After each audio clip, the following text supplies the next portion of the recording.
Welcome to The Becks, a podcast that explores multimedia horror with hosts Becky and Sydney. Join us as we talk about movies, books, video games, music, and much, much more.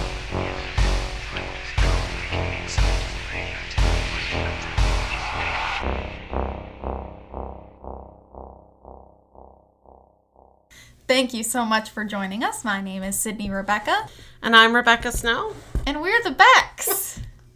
And we're fighting over where the microphone should be right now. Listen, I'm just saying, when you go to finish a thought, sometimes you kind of drift off into the lower registers. Just like that.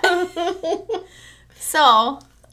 Anyway, here we go. That's why we're fighting. That, and it's really hot in our recording room tonight. And It's so humid in Michigan right now. It's stupid. Why? This isn't supposed to be the humid state. No. It ain't right. No. So if we pass out when we're recording, sorry.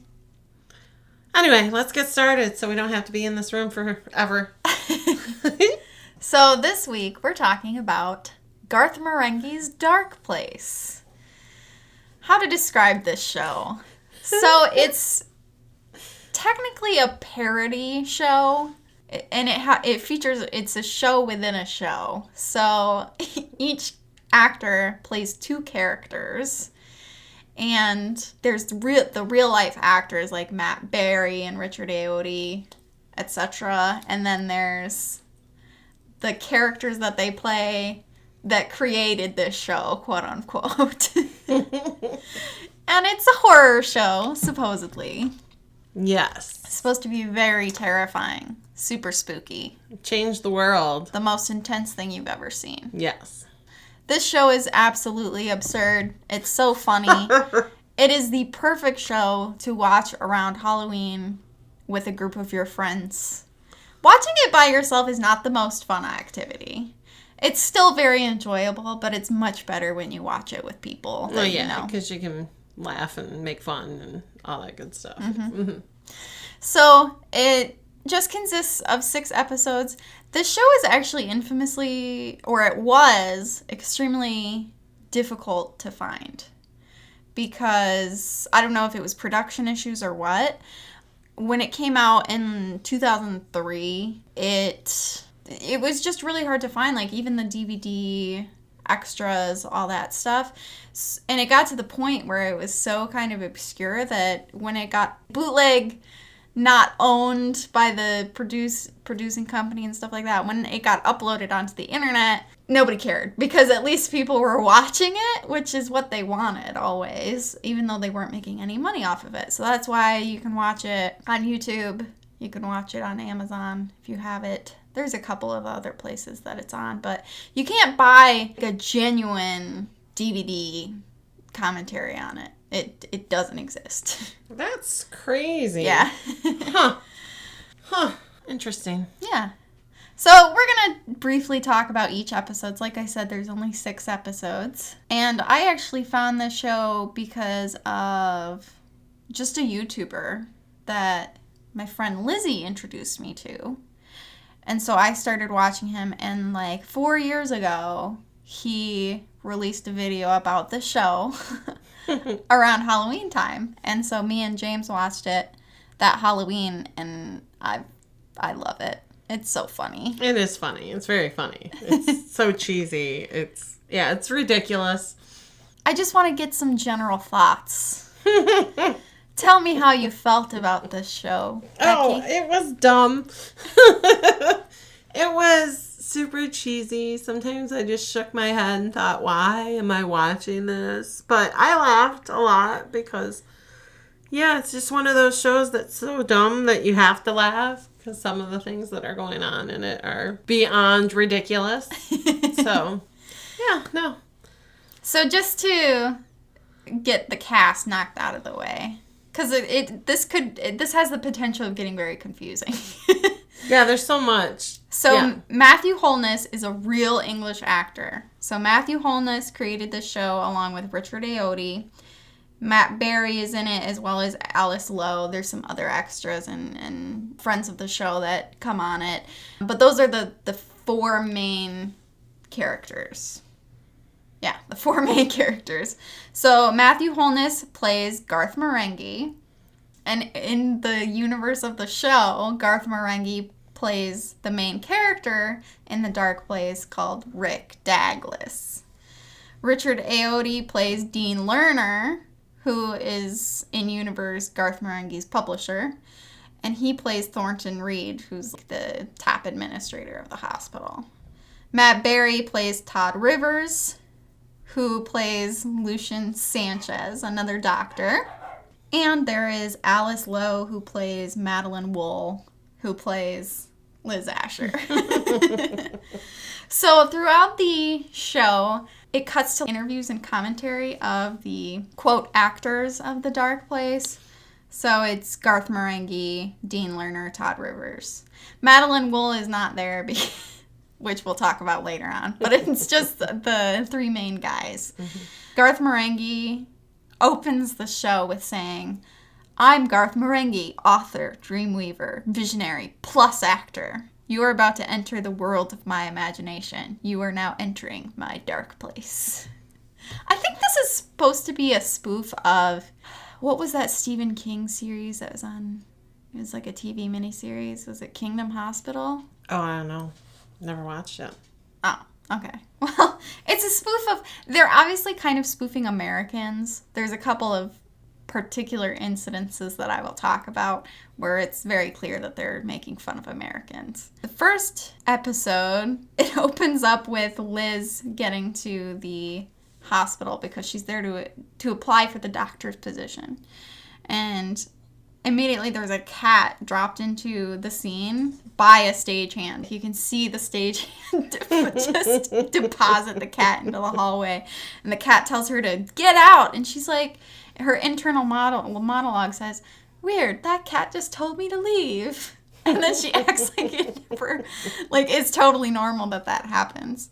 And when she goes up to the counter, she says, "I went to Harvard College, Yale, aced all my semesters and got all A's." Harvard College, Yale. Made me laugh so hard. So it's immediately obvious right away that Garth Marenghi is an English actor that knows nothing about American culture, because he tries to, he shoehorns in shit like that. Like the amount of exposition that these characters deposit in any given scene is so funny. And I want to talk about how everything from the script to the sound design to the acting, it's all terrible on purpose. They even, Matt Berry's character, Sanchez, he dubbed in all of his lines in post. Really? Yeah. So, and they switch from stereo to mono back to stereo, so it sounds like sometimes characters, they totally sound like they were recorded in a different room or across the room or something equally absurd. The sounds that are added in post, like the things like footsteps, you can tell. The editing, too, is purposely so bad. You can see transitions from where they've edited it. It's totally skips, and you blatantly notice what's happening. Yeah. And, they'll make noises like they're walking away, but the characters aren't moving. Sometimes when there's a character in a scene that doesn't have any lines, they're just there, they'll be either dead staring at the camera or they're facing a wall or something equally ridiculous, like they're not getting directed. And it's all done on purpose. So the first person besides the receptionist at the hospital that Liz meets is Dr. Sanchez. And when he meets her, he's like, "You're a woman." And she's like, "Yes, I am. I hope that won't be a problem." And he's like, "It's the 20th century. We're very progressive here." But then throughout the whole show, everyone hates Liz because she's a woman. Mm-hmm. Poor Liz. Everything's her fault. Yeah.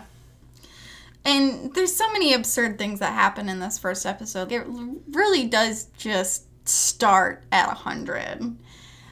There's a gate of hell. Obviously, it's always a gate to hell that's opened in the hospital cafeteria because Garth Marenghi, well, the character that Garth Marenghi plays, Rick Douglas, he used to be a warlock, and oh, ridiculous. His friend, and he opened up a portal to hell, and, well, his friend insisted. Douglas was not to blame at all, of course. He's never to blame because he's God in the universe of Darth Marenghi's Darkplace. Yeah, he can do no wrong. He's perfect. He's the perfect man. God, he finds out that his friend is a patient at the hospital, so he goes to visit him, and he explodes. Really, really explodes. There's gore. The only thing left of him is his head. Yeah, his head. Everything else is goo, but his head is still alive. What's so funny, though, is, so he explodes, right? And dubbed over, Douglas is like, "Are you all right?" Immediately after the explosion. Keep in mind, the whole, like, it literally looks like a bunch of raw hamburger exploded. The hospital room that he's in is nothing but dripping blood and gore and goo. And so his head's all that's left, and he looks at Douglas, and he's like, "Please kill me, it hurts so bad." And Rick Douglas is like, "No, I can't kill you. You are my buddy." But then his friend begs him, and he's like, "Okay." And there's just this shovel on the wall, and he grabs it in the hospital room. Yeah, shovel. He grabs it and launches the head, and it bounces all over. It's obviously like a dummy head. It's so good. He gets in trouble because you can't treat a man with a shovel. And he's like, "Well, what we really need to do is burn the body." And Thornton Reed, played by Richard Ayoade, he's like, "No, you cannot burn the body. I can't tell his family that you torched his body, that he became a barbecue or whatever." So someone painstakingly puts his corpse back together, like pieces it back together, so that they can have an open casket funeral. Which is, I'm going to say ridiculous. I don't know how many times in this. It's absolutely whatever. Oh my goodness. They put him back. There's no way. But he's put back together. Becky, you have to have a suspension of disbelief. This is high art, okay? Garth Marenghi was a genius. Yes. Visionary. Yes. Anyway. So Rick Douglas is like, "No, we have to burn the body because otherwise he'll get possessed and kill everyone." Well, nobody listens to him, so they all go to the funeral, and guess what? His corpse gets possessed. And his pieced together corpse is possessed. Yeah. I mean, he looks fine. Sure, he looks great. Like stitches are awesome. Yeah, like nothing ever happened. Yeah, no. Basically. Just a few stitches here and there. Rick pulls out a revolver and goes to shoot him, but his friend's mother jumps in the way, and there's a dubbed over line of Sanchez yelling, "That's the mother, Dag!" And he shoots this woman in the shoulder to get her out of the way, and then proceeds to unload his revolver into his friend until he falls into the grave. There's a hard cut where Richard Ayoade's character, Thornton Reed, has a shotgun, and he just is unloading shell after shell into the corpse. But it keeps cutting back to where Rick is, and Thornton Reed is just, they're standing next to him. But then it cuts back to him having a shotgun and shooting the corpse.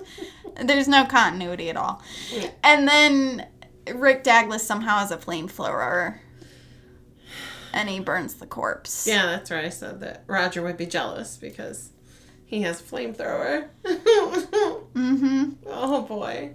So that's the first episode. Yeah. Didn't you love it? And then I had to watch 5 more. You act like this was a chore. Well, I did have to watch them all alone. Oh, well, So you said it was more fun with people. It is. That is true. Back to my original point, this is a fun show to watch around Halloween time with friends. It does have, despite it not being scary really, it does have that kind of nostalgic, spooky feeling to it. I don't really know how to describe it, but do you know what I'm talking about? Yeah, I get it. It is a perfect cheesy Halloween watch. Oh, for sure. They tried really hard to make it kind of spooky, but it's so cheesy. Oh my goodness. Well, this is the thing too, and I'll forever be super impressed with Richard Ayoade because he plays a character who plays a character that doesn't know how to act. Yes. And he's so bad. He's so genuinely super bad. You could totally believe that this man had never acted in his life, which apparently is kind of difficult to do. Not only is acting in general very difficult, but I can't even imagine how hard it is to be a good actor and have to act like you're a bad actor. Like you're a bad actor. Yeah, he does an excellent job. Genuinely, it's so good. So the next episode is called Hell Hath Fury, and Liz kind of takes the... Well, she still takes the back seat because she's just a woman. Yeah. But yes. Basically, some telekinetic hijinks starts happening around the hospital. And the whole time, the main male cast is trying to figure out why it's happening, why these appliances and stuff are attacking staff members. And, spoiler, the whole time it's Liz. Yeah. Well, they deserved it. They were mean to her. No, they were mean to her. She didn't get any chicken. Yeah. They said something about how they were waiting in line for 3 hours for chicken. And everyone in the line was complaining about it, but the chef only heard Liz complaining about it. And he smacked the tray out of her hand. Rick Douglas smacked the tray out of her hand, and that's when stuff started happening. And as the audience, you can see that it's Liz doing it the whole time. Because she has psychic abilities. Yes. She can read minds. Yeah. She can read minds. Apparently she has telekinesis, etc. So it starts escalating, right? Like, it's just a few kitchen appliances at first, but then it's staplers and... The staplers. Yeah, the staplers. And... Oh, the stapler chases someone. This guy, while he's running away, he's just an extra. While he's running away, you can tell that he's trying really hard not to laugh. He's just, because it's coming at him. Never touches him. No. Just floating in front of his face, trying to staple him. I also want to point out that Liz's character is meant to be a doctor as well, but she's the only one in the cast that's a doctor that isn't credited to be a doctor. Yeah. So, at one point, Thornton Reed, Richard Ayoade's character, is like, why don't you help instead of standing there dreaming about lipstick? Because it's always just pointed commentary about her, how she's just a woman and her makeup gets messed up and, all this stuff. And so she attacks him, obviously, and he's able to communicate to someone outside the door that she's trapped him in his office, that, she's the one behind it all, and the message gets passed on to Rick Douglas, MD, eventually. There's a part that I love in this episode. This is where the Americanism comes in for me, okay? Because every character is strapped throughout this whole show. Everyone has a gun. Mm-hmm. Except Liz, of course. But Liz is just a woman. She's a woman, so why would she have a gun? So, Matt Berry's character, Sanchez, he at one point pulls out a gun to shoot at appliances. There's like a whisk or whatever. Yeah, a whisk and a ladle and something else. Yeah, and the gun starts to turn against him, so he throws it down, pulls another gun out of his side, and starts shooting the gun with another gun. This just feels it feels like American commentary on America. You know what I mean? Like, It just kind of, not only is it ridiculous, but I just get that flavor. Yeah. As an American, I feel like I would know. But pointing out that every character has a gun except Liz, And even in episode 1, we see it. So Rick had the opportunity to shoot his friend originally in the hospital room with the revolver he carries around, but he still picked up the shovel to do it. For some reason. So, I mean, it eventually gets resolved. The screwdriver part was the best part with the temp that Rick absolutely loved. He had a temp that was helping him. And, of course, it was a man. Yeah. Mm-hmm. And he loved him. And the temp was going to help save the hospital. So he went up against Liz. And all of a sudden, you just saw all these screwdrivers flying and stabbing the temp in the chest. And I don't know how many. It probably was like 30 by the time. It was extremely, yeah, it was excessive. It was great, though. Her hair was all crazy. I liked that part. Made me laugh. It was really funny. Yeah. So the third episode. Oh, man. Is called Skipper the Eye Child. Oh, no. Okay, we work in eyes. This is what we do. Yeah, we work every day. For an eye doctor. We work for an eye doctor. And then this episode, which I didn't get warned about.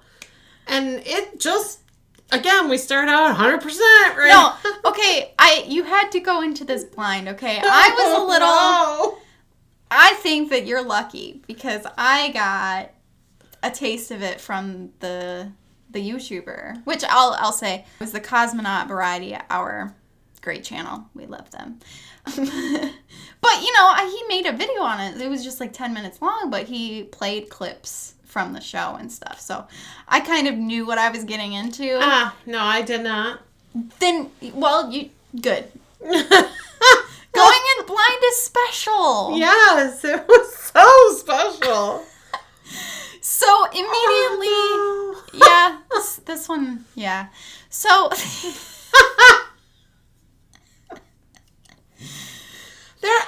There's just no easy way to approach this. No. Okay.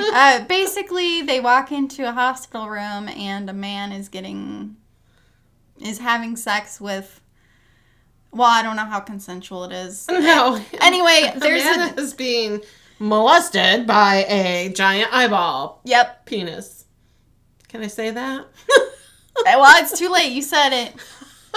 We say penis on the show now. Yes. So, oh man, it was what?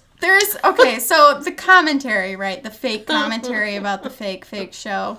He says, okay. Oh, I gotta find it. Okay, so Douglas, walks in and shoots the eyeball monster, and the eyeball monster dies. And his internal commentary says, "Look at that poor man. Not only has he been screwed by a giant eye, but now he's giving birth." And it cuts to the commentary of the fake cast, and Dag says, "The giant eye was played by a man that actor knew, and until then, trusted."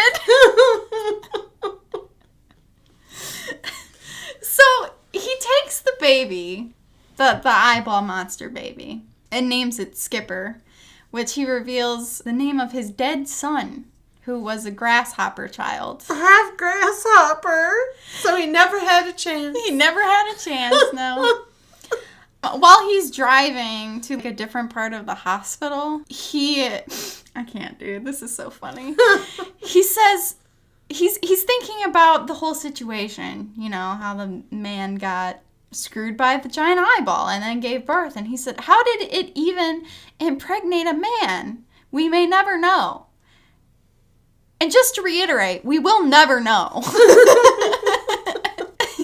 So the hospital is in an uproar because somebody has reason to believe that the eyeball monster recreated. Yes, it had fathered a child. Yeah. Everyone is immediately suspicious of Dag because of his dead son.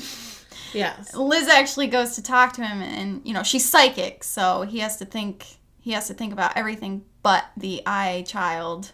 So he decides to read a book. Yeah, which is a Garth Marenghi book. And he talks about how it's good and how he thought the genre was overwrought or something like that, and how it's actually really good. But Liz loves Darth Marenghi. Yeah. She said she's read everything he's written. Mm-hmm. And Liz was... He thinks about his son, right? His dead son, the grasshopper child. And Liz was like, I didn't know you had a son. And Ricky's like, he's dead. And she's like, oh, I didn't know. I'm sorry. And there's like this flashback sequence of him teaching his disgusting grasshopper child like karate chops and stuff. Being a sore loser because it's better at him at tennis. And as soon as Liz goes to leave, he's like, oh, good, she left. I can think about the eye child now. But she's still there, and so she knows. She's like, eye child. Yeah. So then he goes up onto the roof and sings a little lullaby to the eye child.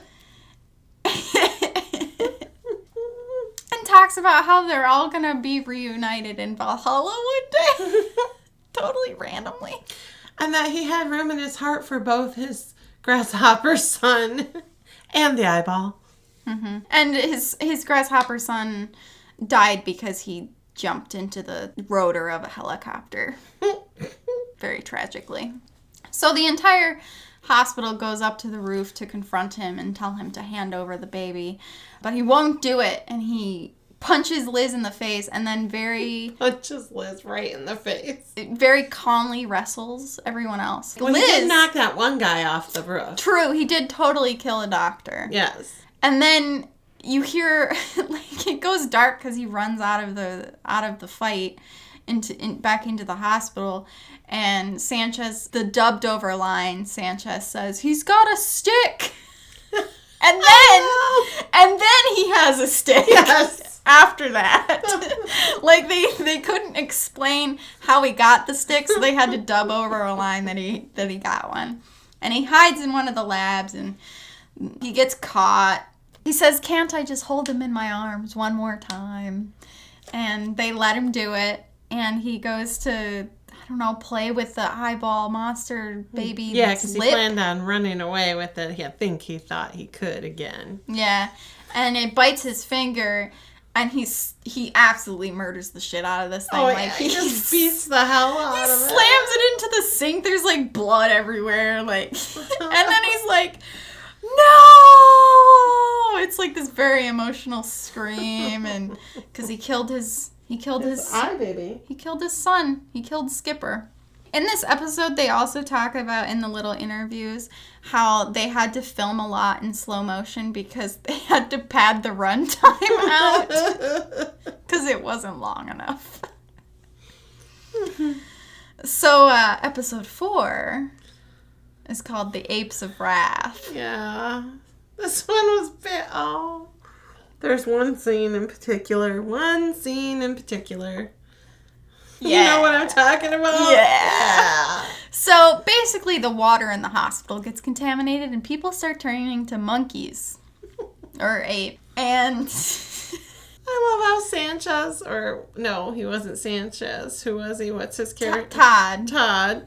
How he says, I really thought the makeup would be outdated by now, but I looked back and it was really, really good. It was so good. Yeah. I'm like, oh no, it wasn't. So it's super obvious from the get-go that the water is contaminated because it's bright fucking green. But nobody notices it, okay? And throughout the whole runtime of this episode, Rick Douglas is so busy that he can't even get a drink of water. That's mentioned several times. Because he's searching to see what's causing people to turn into apes. Yeah. So he's so busy. He has a glass of water in his hand multiple times. Yeah, but he doesn't get to drink it. Yeah. And it's a good thing because they needed him on the case to solve what was going on. Yes. So he actually gets into a fight with, who is it? He gets knocked on the head somehow. And he gets knocked out for a month. Yeah. He's in a coma for a month. And in that time, the whole hospital gets taken over by the monkey people. And it was Liz. Liz hit him over the head. She appeared behind him with the club, just He was. Just randomly had a club, How did you like that everybody else walked upright except for her? She was the only one on her hands. I think we all know what the subtext is telling us here, Becky. They were so mean to her. They were. So yeah, she hit him over the head. Yeah. Or no, it wasn't her. It was Sanchez. No, because this is right. Okay, so Sanchez hits him in the head. This is right after they have the conversation where Rick is telling Sanchez that more and more he's going to be overtaken by his animal instincts.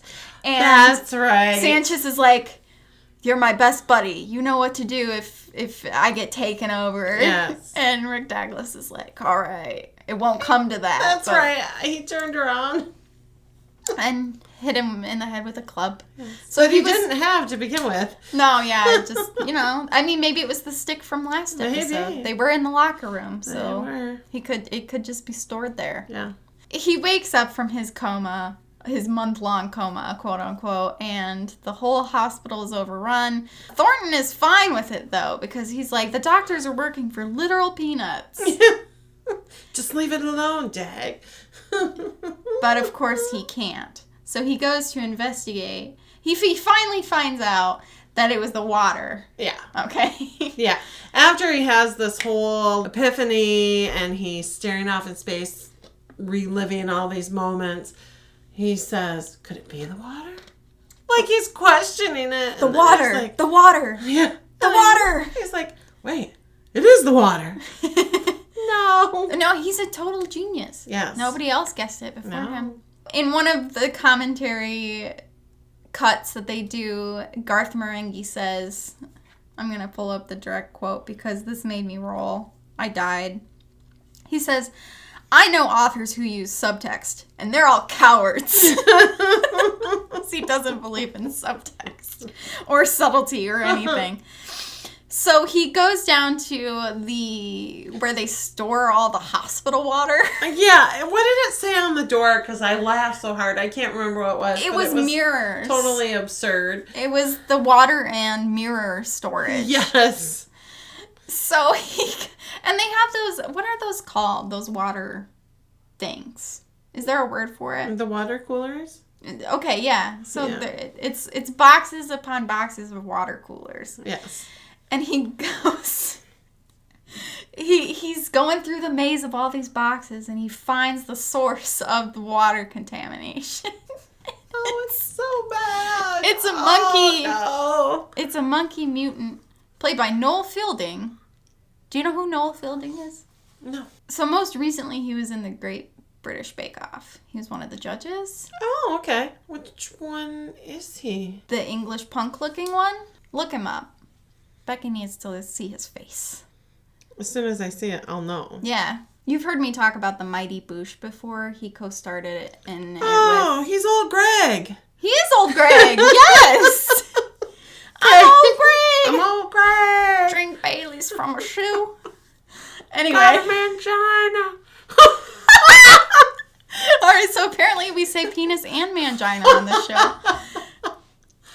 Oh, yep, I know who he is. Oh my God, okay. I guess I never really know his name. It's just, that's what I see when I look at him. He's old Greg! Yeah. No, I love him. So I didn't realize that was him. That's awesome. Yeah, no, it is. And he's... Oh, so gross.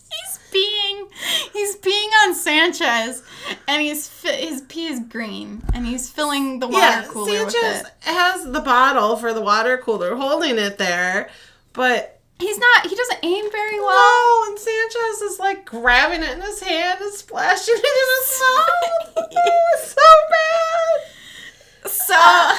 So Dag ends up knocking over a box, and they run away, and he chases after the monkey mutant.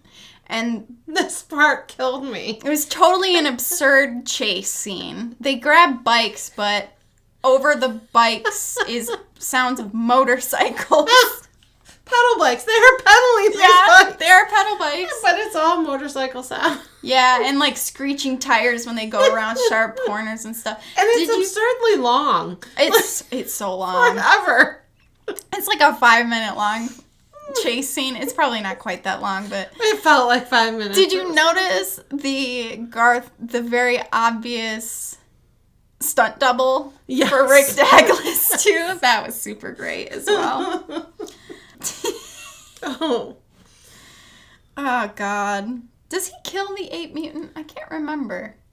I thought I knocked him out, but I don't remember. Yeah, I don't remember how they cure the monkey disease. I just watched it too. I know, I did too. But I watched more, all of them, so they kind of blend together at times, but man, how did they?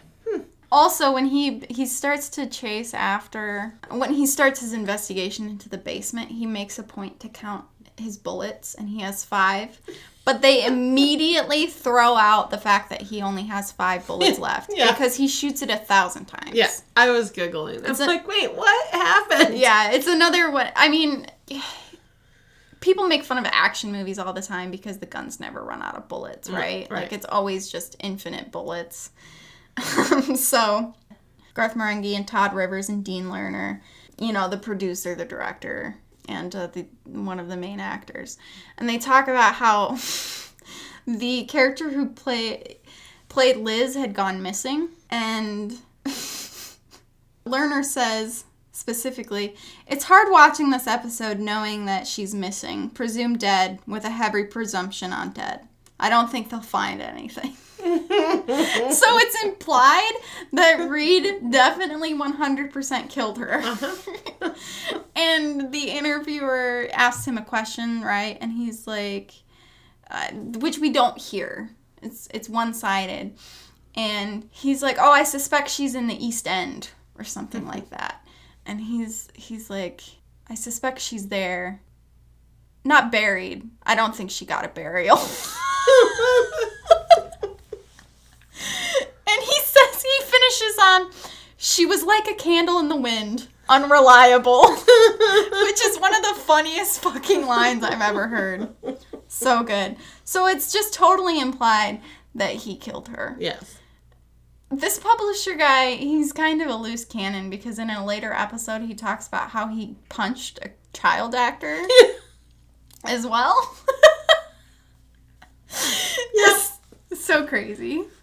So, you didn't watch the Scottish Mist episode, I didn't. I just saw the first scene, and then time got away from me, and I didn't get to watch that one. So, there is a couple things I wanted to mention about this episode, because there is some really funny physical comedy that happens. They're totally racist against Scottish people in this in this episode. I'm not sure why. I was telling Becky earlier that I think that there's just some English subtext that we as Americans don't really understand. Yeah. But there is a couple of really funny things in this. So this mist comes across and it starts killing people. And there's Scottish people in it. And it's because they're after Douglas because he insulted some Scottish countrymen when he got stuck at an airport one day.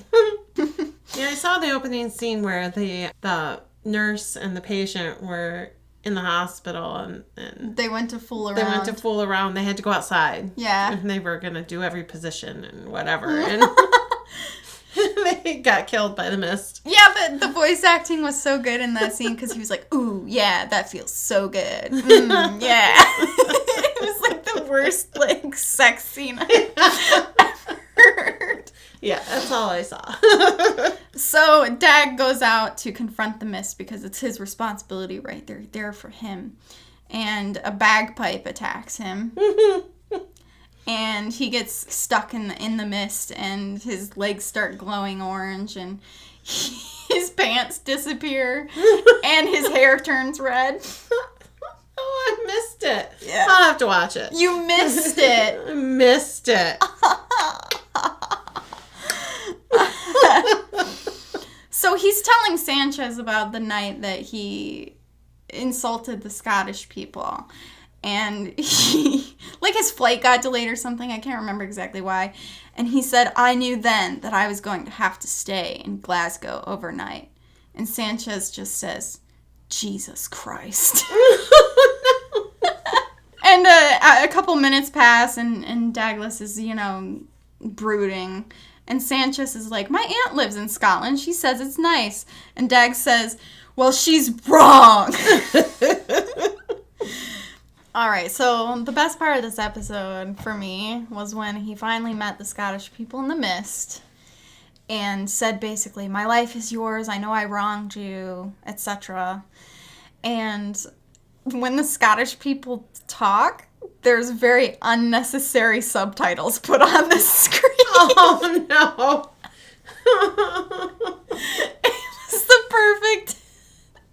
It was just the perfect just sprinkling of extra prejudice. It was so funny. And he talks about how, in the commentary, Garth Marenghi talks about how he's not prejudiced and that, you know, it takes in order to understand bigotry, you have to be the bigger bigot or something like that. No. It's like totally, it's absurd, just like the rest of it, you know? Yeah. So he reconciles with the Scottish mist and it retreats. Because he's the god in that world. Yeah. He fixes everything. He's the best at what he does. Yes. So the final episode, episode 6, is called The Creeping Moss from the Shores of Shoggoth. Shoggoth? I don't know how to say it. They never actually say this in the episode. It's just called that. In fact, the disease that this woman gets turns her into broccoli. Yeah, so why moss? I don't know. So, it opens up with Rick Douglas. He picked up Sanchez and Liz, and they're driving to the shift at the hospital. And Douglas asks Liz, like, what she's having for dinner. And she's like, why, are you asking me out on a date? He's like, no, I'm just bored of dinner ideas. She's, like, super into Douglas for some reason. Mm-hmm. And then... he doesn't want anything to do with her. No, yeah. Sanchez is like, I'm free for dinner. You want to have dinner with me? And she's like, no, actually, I think I'm going to wash my hair tonight. Also, I've got a headache. And he's like, fucking all right. And he says, why won't she be mine? And it starts this honestly fire, totally awesome song number. It's so good. It's called 2-Track Lover. It's great. It's so good. You can look that up on YouTube and watch it. It's really good. But then instantly, 2 minutes later, he's super mean to Liz. He tells her to shut the hell up. And her makeup's instantly bad. Instantly. Yes. Like it's running all over her face like she's been super sobbing. Black. Mascara everywhere. Like she's been sobbing like, oh yeah, it's a real mystery why she's not into you, Sanchez. But it doesn't matter because he falls for the broccoli woman. Yes. And it's like love at first sight. And apparently he has a thing for green women, he says. Yeah, which is obviously a Star Trek reference. Yeah. Because didn't Kirk just fuck green women all the time? I really never watched Star Trek because it was too not me. Yuck. I'm not a Star Trek fan. I watched all the Star Wars. So you're a Star Wars fan? More than I'm a Star Trek fan. You hear this? The diplomacy that she just tried to... Well, I can't call myself a fan because I really am not, I'm not the person that you can ask questions about Star Wars. I'm not. But did I watch them all and enjoy them all? Yes. Was I there at the theater for the very first Star Wars movie? Yes. I'm old.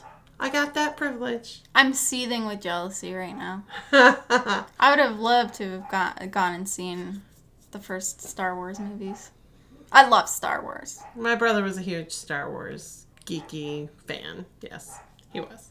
And so, yes, we all went to the theater and down the road, because theaters were... When I was growing up, we had to drive 30 miles to a theater. 30 miles? 30 miles. There used to be one where I grew Did you take up, but a they carriage? closed it before I was ever born. Yes, a carriage. Yeah. The look you just gave. Yeah, I'm sure. I'm old. I don't need you to remind me. I can say it about myself. You are not allowed. Anyways, Star Wars, yeah. Star Trek, bleh. So you don't have a thing for green ladies? I don't. Sanchez does. So they have a very hot romance. But, she's turning into a broccoli, and Dag really struggles with how to tell him. I don't love your dogs right now. I don't love my dogs either. If you hear them in the background, I apologize. So they have a steamy romance. And Rick struggles with how to tell him because, Sanchez is his best buddy. And so he tries to lie to him and say that it meant nothing to her. She said that she never wants to see you again, blah, blah, blah. Yeah, because they hooked up. Yeah. And Sanchez is like, how dare you? You're just jealous that I finally got the woman and not you. And he's like, man, your dick is going to fall off. Now we say dick. Penis, dick, mangina. This episode's fun.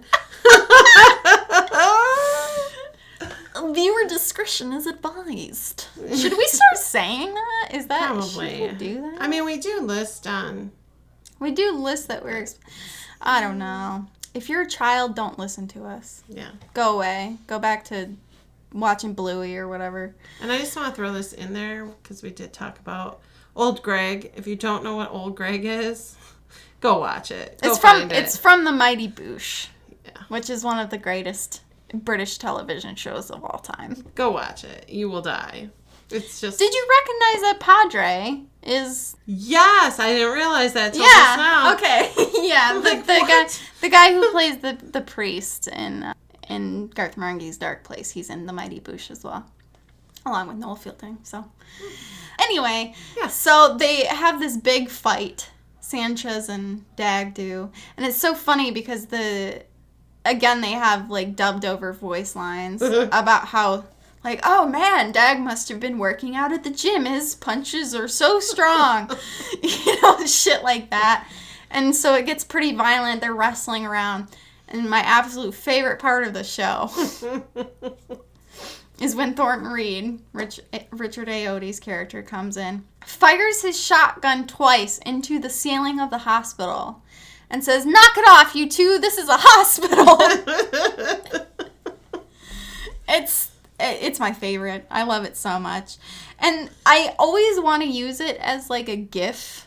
I want to send it as a gift to people, but it's so obscure that no one has gifted it. And I'm very upset about it. Well, don't you know how to make a GIF? No. Oh. Well, there you go. I'm not very technologically inclined. Then there's this whole part where they tell Sanchez that they have to cut his penis off.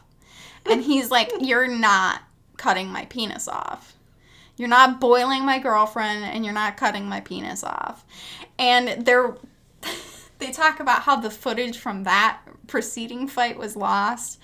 And Dean Lerner, the publisher, in the cast outtake interview commentary that they do, is obviously reading from a teleprompter about how there was, like, a personal fight on set that he takes full responsibility for and how he's ashamed of it and all this stuff. And they just show pictures and they dub over voice lines describing it. And they go off, they remove Sanchez's penis in surgery, but because they're doing that surgery, they can't save the broccoli woman, and it becomes to be too late for her. At her bedside, before she dies... This is so bad. Rick tells her that, Sanchez would be here, but he's off saving the lives of crippled children elsewhere in the hospital. It's like, he's my best buddy, and he loved you. You couldn't have asked for a better man. And he tells her that he'll be with her soon, and they'll have a happy life together. And that she was going to be just fine. Yeah. Yeah, he totally lies to her. Yeah. As her whole head is... A broccoli crown. Yep. Yeah. All her fingers have little broccoli crowns on the ends of them, tips of them. But then she gives him a dreamcatcher. And he's like, what is this? And Liz says, it's a dream catcher. What's a dream catcher? It's like a wind chime. Well, just call it a wind chime then. So mean. And then Sanchez runs into Dag and tells him that he, forgives him. And Dag gives him the wind chime, and Sanchez is like, no, you should have it. You saved my life. And he gets, like, a fruit basket from the hospital staff, which I guess is what happens when you have get your penis cut off. Yeah. Very emotional final episode. But it's okay, because Dag told him he would go to the ends of the earth to find him a suitable replacement. He did say that. He did say that indeed. So that's Garth Marenghi's Darkplace in a nutshell. It's something. This definitely leans more into, the comedy parody thing, but it is technically a horror show, and there are definitely... Garth Marenghi was a horror writer. Yes, he was. He wanted to be taken very seriously.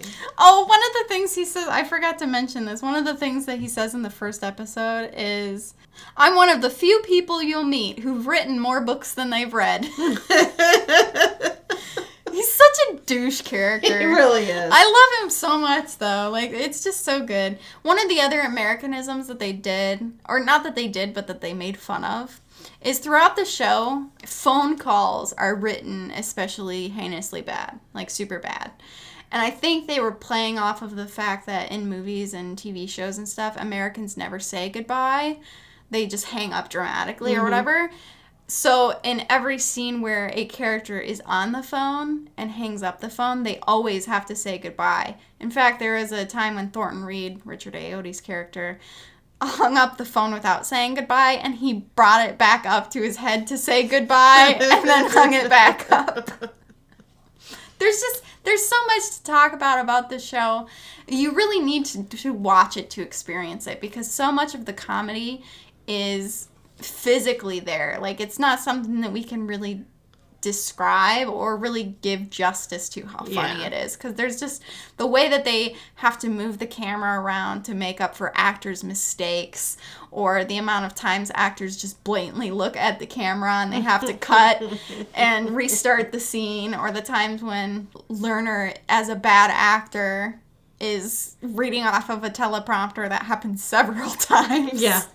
It's such a funny show. It's definitely a hidden gem. Like I said, it's kind of obscure. I think more people are learning about it now, because we live in such a digital age. And for once, like, I think it was all uploaded to YouTube in like 2015.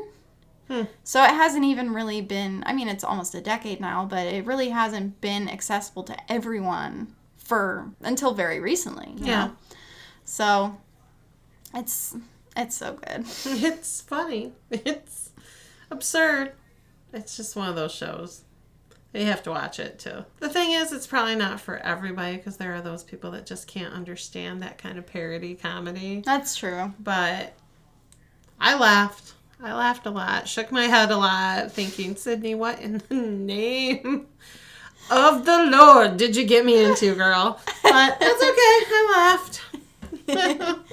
That's the important thing. We enjoyed ourselves. Roger came home one morning for work and it was on, and he just looked at me. He's like, what are you watching? I'm like, well, it's this cheesy horror show that Sydney, I said, it's kind of cheesy. And he sat there and he turned and looked at me and said, yes, not kind of. It's cheesy. I'm like, yeah, it is. It's the whole cheese roll. It is, but it's funny. Sometimes after watching some of the things that we watch, that's much better to watch. I know, it's kind of... We needed a palate cleanser after, Yeah. Well, editor Sydney hates recorded Sydney. That dumb bitch that just keeps saying and like and There was a lot of that tonight. Oh, I'm just warning you. God damn it. Mouth noises, too. That's a thing that we both like to do. We just go...